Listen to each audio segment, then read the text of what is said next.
L'essentiel, c'est d'être aimé. Le reste importe peu. La seule vérité, c'est compter pour quelqu'un, quoi qu'il puisse arriver. 20. jubilarni dani francuske kulture, a kao šlag na kraju tih dana je večerašnja večer francuske šansone. Da. Evo, sa zadovoljstvom mogu reći da smo i 20. večer francuske šansone priveli na jedan lijepi način kraju. Završili su je oni najpoznatiji, najuvjerljiviji naši stari prijatelji šansone, još uvijek mladi. Prije toga je bilo natjecanje izvrsnih mladih izvođača i ja se nadam da će se i široj publici svidjeti, onima koji nisu bili večeras ovdje. Kroz sve ove dane bilo je zanimljivih manifestacija, bilo je predstavljanja svih različitih vidova francuske kulture do uopće kulturne politike, do načina kako Francuska drži do sebe i svoje kulture i to je naša poruka svih ovih dana, svih ovih 20 godina.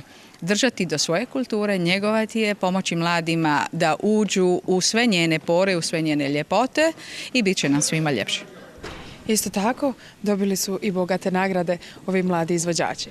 Da, naš tradicionalni partner, Francusko veleposlanstvo u Hrvatskoj, i ove godine prvoj nagradi žirija dodjeljuje odlazak u Francusku i stipendiju. K tome je i skulptura naše kiparice Julijane Voloder, Jadran, jedna lijepa staklena skulptura. Ostali su dobili tečajeve u Francuskoj alijansi, a prva nagrada publike je dobila i nagradu našeg tradicionalnog sponzora, naše Karle iz Splita. 20 godina vrijedno radite na ovom projektu. Jesu li naši Splićani prepoznali ovo? Da li oni vole i što u francusku kulturu? Naši mladi Splićani su prepoznali. Naši stariji Splićani, među kojima i oni najodgovorniji, još uvijek nisu prepoznali, ali kako smo mi, profesori, inače pedagozi, uporni i navikli smo ponavljati gradivo, mi ćemo ga i dalje ponavljati, ako ne ništa, bit će nama lijepo.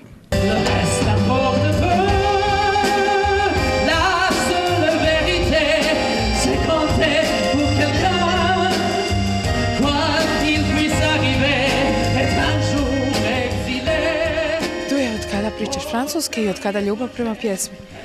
Pa ljubav prema pjesmi zapravo jako dugo. Ja sam već u 7. razredu osnovne škole pjevao u klapi, u školskoj klapi osnovne škole Lučac i već tada smo ostvarili izuzetne uspjehe. Bili smo pozvani na Omiški festival, što je veliki ponos tad bio za nas.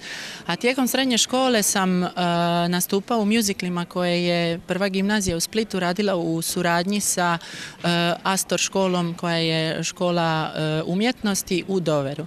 I zapravo od tada i sve što sam naučio od pjevanju, naučio sam tada od profesorice Irine Jakšić, koja mi je i sada zapravo pomogla malo prilikom ovog nastupa. A francuski zapravo sam počeo učiti pred 3,5 godine kada sam se preselio u švicarsku Lozanu, gdje sam započeo doktorat iz biologije karcinoma na Federalnom tehnološkom institutu i zapravo kako je francuski službeni jezik, morao sam naučiti da se uopće snađem u gradu, u novoj kulturi koja je ima izuzetan utjecaj od francuske kulture, obzirom da je Francuska zapravo jako blizu. Onda ti nije ni malo teško palo pjevati na francuskom jeziku? Pa i nije. Nije uopće, zato što okružen sam francuskim jezikom, slušam ga i govorim svaki dan i zaista bio je užitak. Da li si očekivao pobjedu? A nadao se jesam, jer sam već 3,5 godine van, kad došla sam u svoj grad predstaviti se splitskoj publici. Svakako sam se nadao, ali da sam baš očekivao ili bio siguran, moram reći da nisam. I onda kad je prozvalo tvoje ime? Velika sreća, velika sreća. Nemam riječi, još uvijek nemam riječi. Publika je rekla, najbolji glas večeras. Kako se osjećaš, jesi očekivala pobjedu? Nikad ne očekujem pobjedu. Uvijek mislim da mogu bolje i uvijek želim bolje, tako da mislim presretna sam i jedan od boljih rođendana. Tako da ne znam šta bi više rekla. Od kada ljubav prema francuskoj kulturi i prema pjesmi i kad si spojila to dvoje? Ovo mi je već 3. godina sada pjevam na francuskoj šansoni i od kad sam počela pjevati mi se u stvari rodila ta ljubav i prema francuskom jeziku i prema francuskoj kulturi. Nisam još posjetila Francusku, ali nadam se uskoro.